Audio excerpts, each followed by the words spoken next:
Hello everyone, this is Fantasy-esque and welcome back to ClanGen, the Warrior Cats clan generator game. When we left off in the previous episode, our clan was still recovering from the deaths of Dawn Valley and Daisy Wish. And our twin ginger apprentices went ahead and had their warrior ceremony. So now we have Locust Leaf and Duck Pelt, who looks identical to her father, save for her eyes. And actually, I think her father is like a shade brighter than her. It is hard to tell, but when I was making the thumbnails, I noticed that she is just a shade darker, murkier than her father. Yeah, so there is that. But okay, guys. Some of the exciting things that happened, aside from Duck Pelt and Locust Leaf becoming warriors, of course, was the resolution, perhaps, closure, maybe, of Child Stripe and Smoke Thunder's relationship. And then, of course, we had Locust Leaf starting his own new pursuit of Child Stripe, who apparently feels a sense of security with him. So I'll be keeping an eye on that to see how they do, and also on Smoke Thunder to see if she did actually get any closure, and also whether she is going to be okay with Locust Leaf now kind of stepping into her territory and her zone. So yeah, we have that to look forward to. Of course, Snail Dusk and Blue Stripe are still grieving, but I think slowly but surely the rest of the clan are coming out of this grief. I mean, it has been 2 moons, so I think everyone's getting ready to kind of look forward and, keep going. Because at the end of the day, Dawn Valley and Daisy Wish are looking down on them from Star Clan, and I'm sure wanting them to succeed.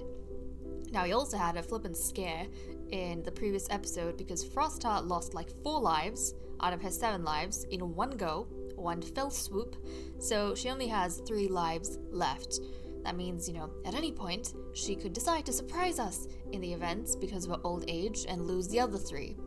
So I'm kind of worried, but let's go ahead, dive into what these cats are thinking, and then we'll head into patrols.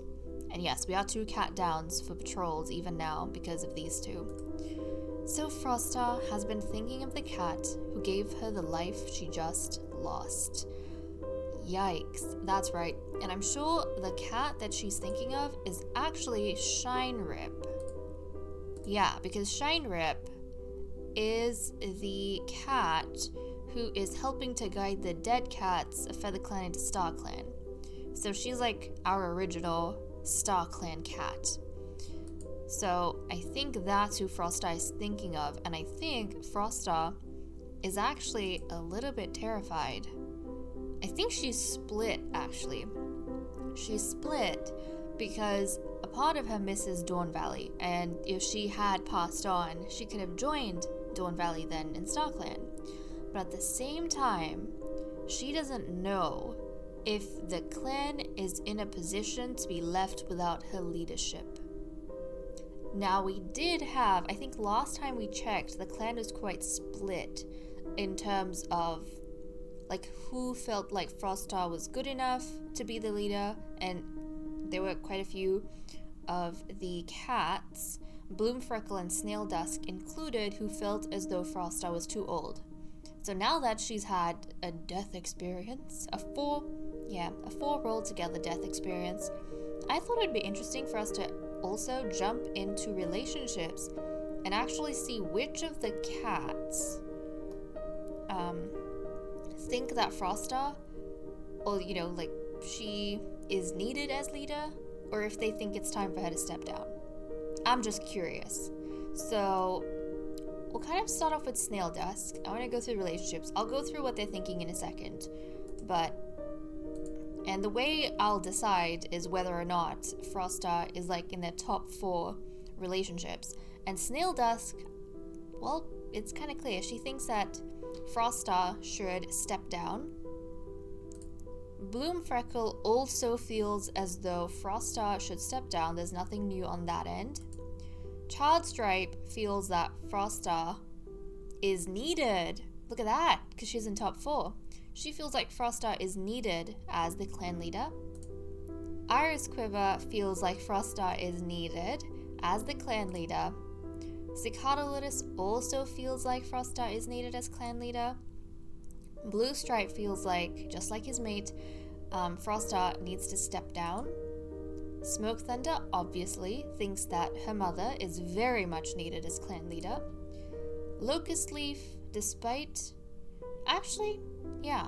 So Locust Leaf feels like Frostar should step down. I almost mistook him for his father. Duck Pelt? Oh, so this is interesting. Locust Leaf and Duck Pelt have differing opinions. Locust Leaf feels like Frostar should step down, whereas Duck Pelt feels like the clan needs Frostar as a leader. Sandy Paw feels like Frostar should step down because she's too old, and so does Scale Paw. Okay, I don't know if I'm gonna remember all that, but we have, let's see, Snail. Okay, you know what? This is the way to do it. This is the way to flip and do it. We're gonna go ahead and essentially, there we go. The mark is gonna help us, guys. So Snail Dusk. Actually no, Frostar, you keep your star. We'll take the star off the cats who don't think she should stay as leader. So I think Snail Dusk was one of them. This is actually very useful. Bloom Freckle, I don't think. Child Stripe voted for Frostar. Iris Curve Frostar. Cicada Lotus, I think you did as well. I think, yes, you did as well. Hold on, you did as well. Blue Stripe agreed with your mate. Yep, so you do not vote. Smoke Thunder supported the mother. Locust Leaf did not, and his opinion differed with his sister. Sandy Paw and Scale Paw feel like she's too old. Okay, so now we get to see, guys, the cats. Oh, wow. Now we get to see the cats who feel as though they really need Frostar and Feather Clan. Obviously, Frostar feels as though she, as leader, is needed in Frost Clan.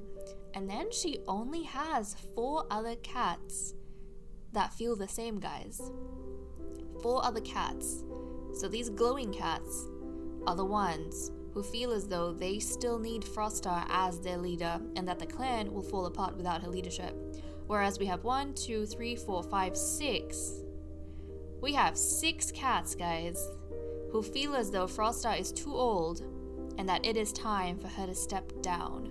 So I don't think they are going to be too upset if Frostar suddenly croaks. They probably feel as though maybe the clan needs new, younger leadership. Wow. Wow. Okay, that is intriguing. I'm actually going to keep the favorites in this way, just so, like, going forward in the future, we can kind of track how the cats feel about the leader. But it's kind of even right now, because if you include Frostar, we have essentially like 6 cats, so half the clan they are for Frostar and half the clan are not for Frostar. It's kind of cool though. It's kind of cool. I like that.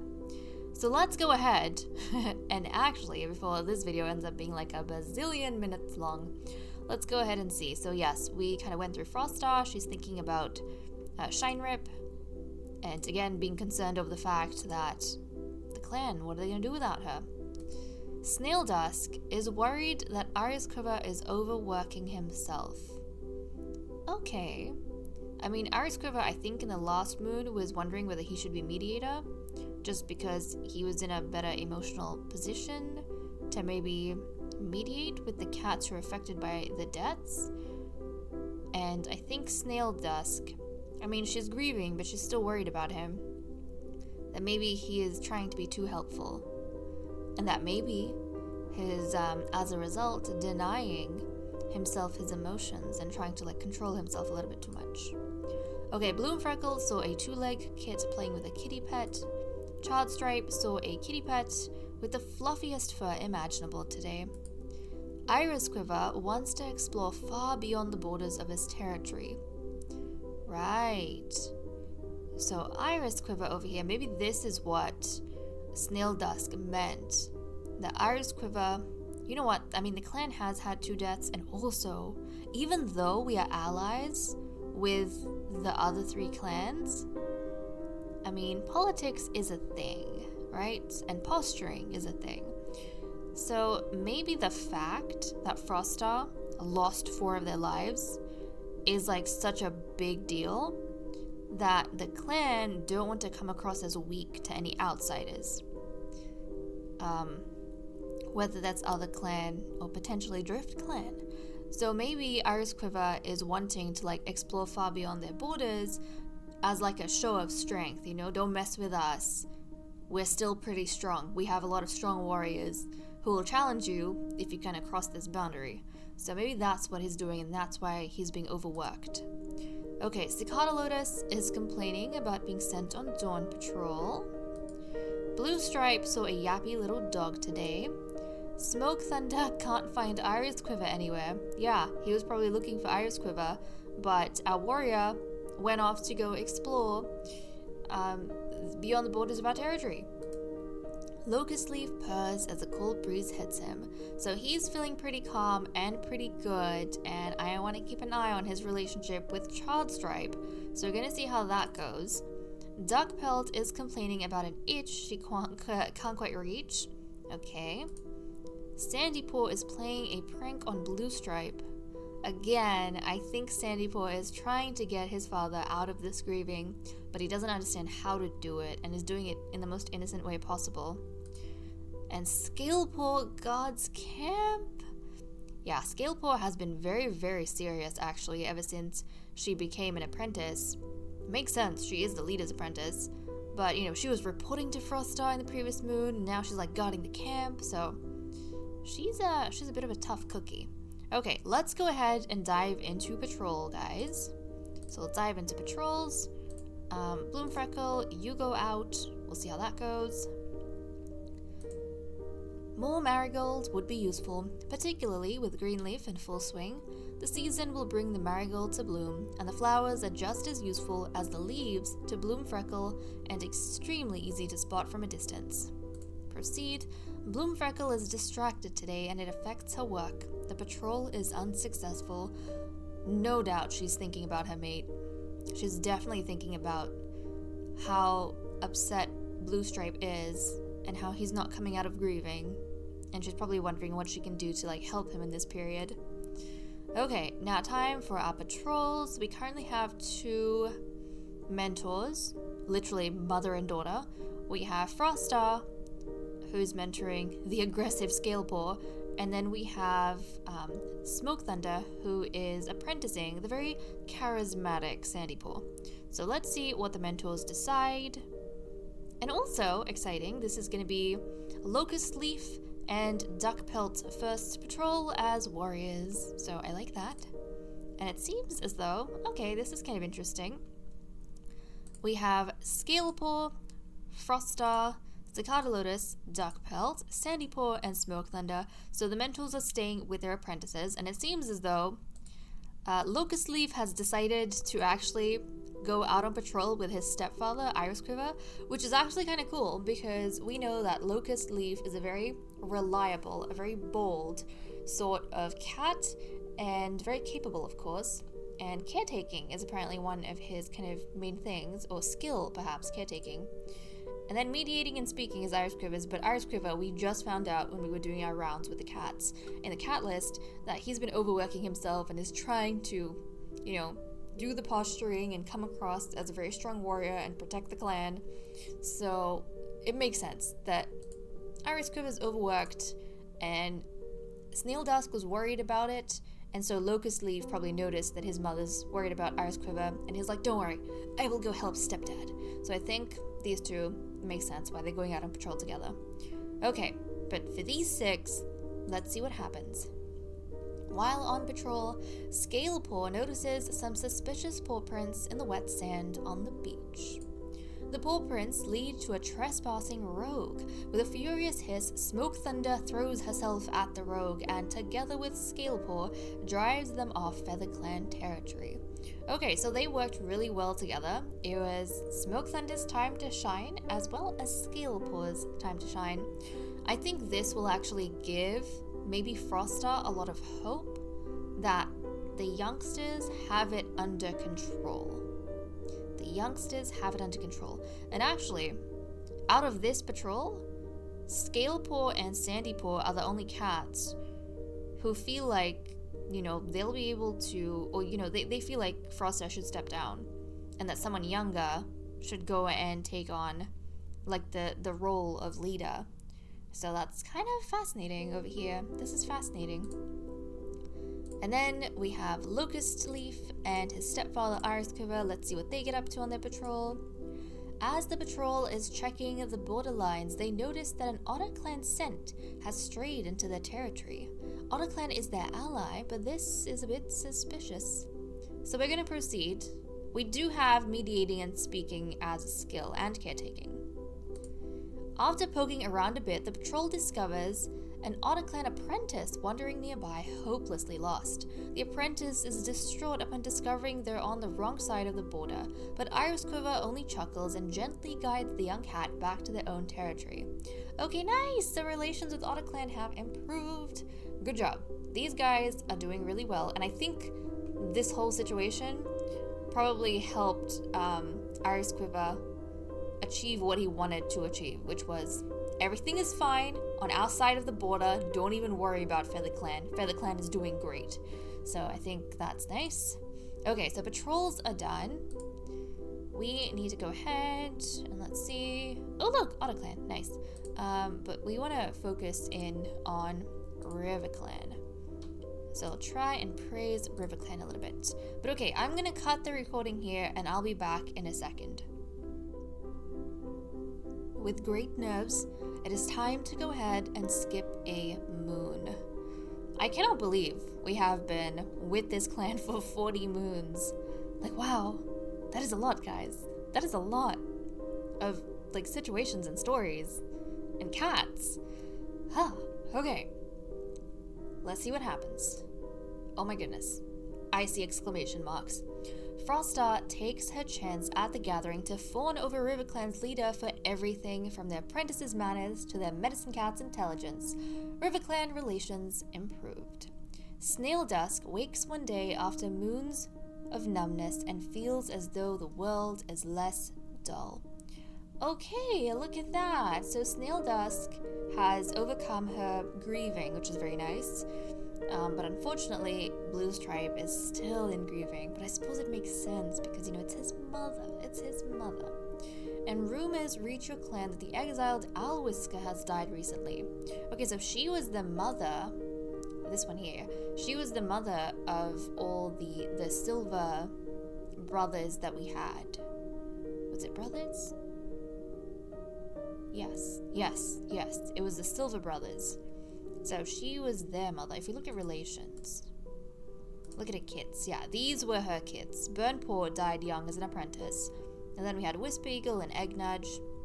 So yeah, that makes sense. And she was 91, so she was up there in age. So I can kind of see how she would have passed away. Okay, time for us to dive into relationships and see what's happening in that corner. And then afterwards, we are going to be checking the relationship between Charred Stripe and Locust Leaf? Yes, to see if anything has changed. Right, Cicada Lotus sees Smoke Thunder put something back where it belongs, which is nice. Bloom Freckle spends a long time talking with Duck Pelt and was impressed by Duck Pelt's insight. Okay, so that's some bonding going on here. When Locust Leaf asks Bloom Freckle for advice about a prophetic dream, Bloom Freckle laughs him away. Oh no, that's not nice. And Bloom Freckle is the medicine cat, isn't she? She's treating the two siblings differently. She's getting along well with Duck Pelt, but she's not with Locust Leaf. And Bloom Freckle actually shares political views with Locust Leaf and doesn't with Duck Pelt. That is fascinating. Okay, Froststar overheard Cicada Lotus spreading a hurtful rumor. Oh, but Cicada Lotus supports her. So I wonder what this rumor was about. Maybe it's less spreading a rumor. Maybe Cicada Lotus was like, maybe he found out that his kids feel differently about Frostar being leader, and then maybe he started talking to someone about how the clan is actually split, and then Frostar overheard this, and that made her a bit upset. She got a bit hurt by that. I think that's how I'll interpret this particular thing. Okay, Frostar saves a piece of prey for Iris Quiver because she knows it's his favorite, and I think she's trying to appreciate the fact that he's been overworking himself. Snail Dusk and Bloomfreckle come up with a catchy song together. They, I don't feel like, spend a lot of time together, so this is kind of nice to see. Snail Dusk considers Cicada Lotus to be one of her close friends. Okay, that's nice. Iris Quiver can't imagine his life if he never met Cicada Lotus. Okay, that is really sweet. That is really sweet. You know, the other thing I'm curious about, actually, is who likes who more. I always imagined, I suppose we don't have to imagine that much, but I always imagined that Iris Quiver was the one chasing Cicada Lotus. Like, I always felt like he was the one who fell in love first and liked him first. And that he's always been chasing Cicada Lotus. I don't know. That's how I have it in my head. Okay, Iris Quiver was being condescending towards Scalepaw all day. You know what? Scalepaw was showing her grandfather attitude in the last moon when he was just trying to be comforting. So I can see how Iris Quiver is a bit perturbed and he's being condescending towards her this time around. Okay, when getting something to eat, Charred Stripe sees Sandypaw allow someone else to take his favorite prey. Okay, so she's noticing that Sandypaw is acting very nice and considerate to someone else. And I wonder, who was that someone else, actually? Who was that someone else? Sandypaw gave... We'll see who Sandypaw has the closest relationship with. Bloomfreckle! Bloomfreckle, okay, that's adorable. And makes sense. Charred Stripe and Bloomfreckle are best friends. So she's probably looking at her best friend and her best friend's kid and thinking that, you know, her best friend has such a nice son. That makes sense. Okay, Charred Stripe started a huge argument. She's the mediator, by the way, guys, in case we've forgotten. Started a huge argument between Scalepaw and Smoke Thunder. About what, though? Regardless of what it is. So she's screwing up, like, Smoke Thunder's relationships. Charred Stripe. And, I mean, she still hates Smoke Thunder. So yeah, and I don't know if she likes Scalepaw. I feel like she's also butting heads with Scalepaw. Okay, Sandypaw sends a clanmate to help Charred Stripe with something she's struggling with. Okay, so she's getting along fine with Sandypaw, but not with Scalepaw, apparently. And Sandypaw sent who to help Charred Stripe? I mean, we just checked, and he had the closest relationship with his mother. So I imagine he probably sent his mother to go help with Charred Stripe, because when he was hanging out with Charred Stripe, maybe he noticed that she needed help with something, or she was struggling with something. So I like that these two interactions kind of tie in together. Okay, Duckpelt says she hopes Blue Stripe has a nice day. Okay, that is sweet of her. That is quite sweet, because Blue Stripe used to be her mentor, and maybe she's, you know, a little bit concerned about him still. Because Snail Dusk has gotten out of her grieving, but Blue Stripe still hasn't. Okay, Smoke Thunder and Duckpelt snarl at one another over something trivial. I feel like Smoke Thunder is struggling a little bit with some of the relationships. She doesn't get along well with, and I feel like Smoke Thunder was quite liked when she was younger, so I don't know what happened.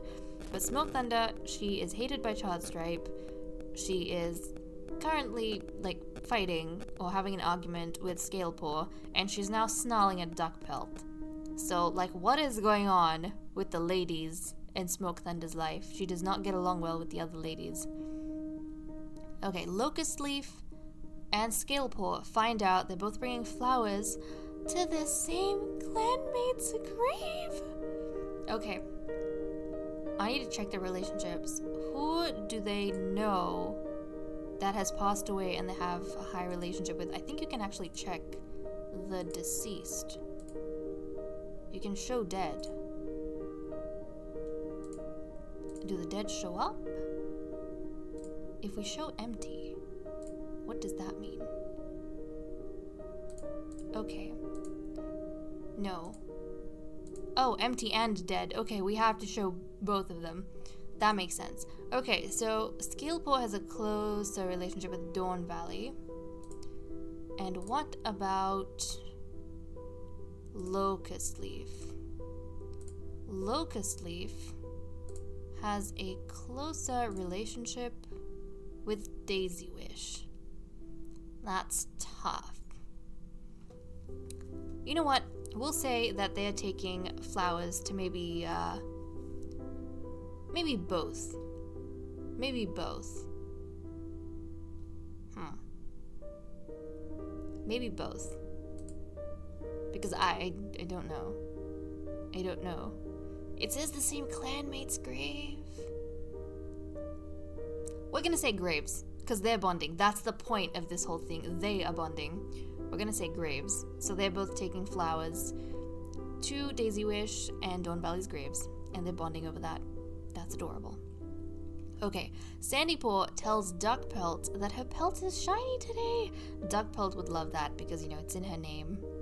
It's in her name, so she would totally appreciate that. Okay, Sandypaw had a spat with Cicada Lotus over a piece of prey on the fresh kill pile. That's not nice. That's not nice. A lot of arguments. I feel like tensions in general are just running high. I think tensions are just running high. Like everyone's snappy. Everyone is so snappy. And then finally, Scalepool thinks the clan's ancestors smile upon Locust Leaf. This is so cute because they literally went together, or they, realized they're both bringing flowers to the clanmates' graves. And so Scalepaw now probably is looking at Locust Leaf with admiration and thinking that the ancestors must truly smile on Locust Leaf for being such a wonderful, wonderful warrior who hasn't forgotten his roots. That is adorable. That is adorable. Now, I did not see any sort of interaction between Locust Leaf and Charred Stripe, positive or negative. So, it's still better than whatever she had going on with Smoke Thunder. So I just want to check again. Okay, she still feels a lot of security with Locust Leaf. And Locust Leaf, sorry. Where'd you go? Where'd you go? He still has 2 romance for her and trusts her a lot. So we'll have to see how that goes. We'll have to see how that pans out. But okay, guys, with that said and done, I am going... Wait, hold on. Snail Dusk is a senior, guys. She's 121 moons. Oh my goodness. She literally aged up while she was when she was grieving. She aged up while she was grieving. She is a senior now. Oh my goodness. Oh my goodness. Okay, that is wild. Well, guys, with that said and done, I am gonna leave off here. Thank you so much for watching. I hope you all enjoyed, and I will see you all next time. Bye-bye.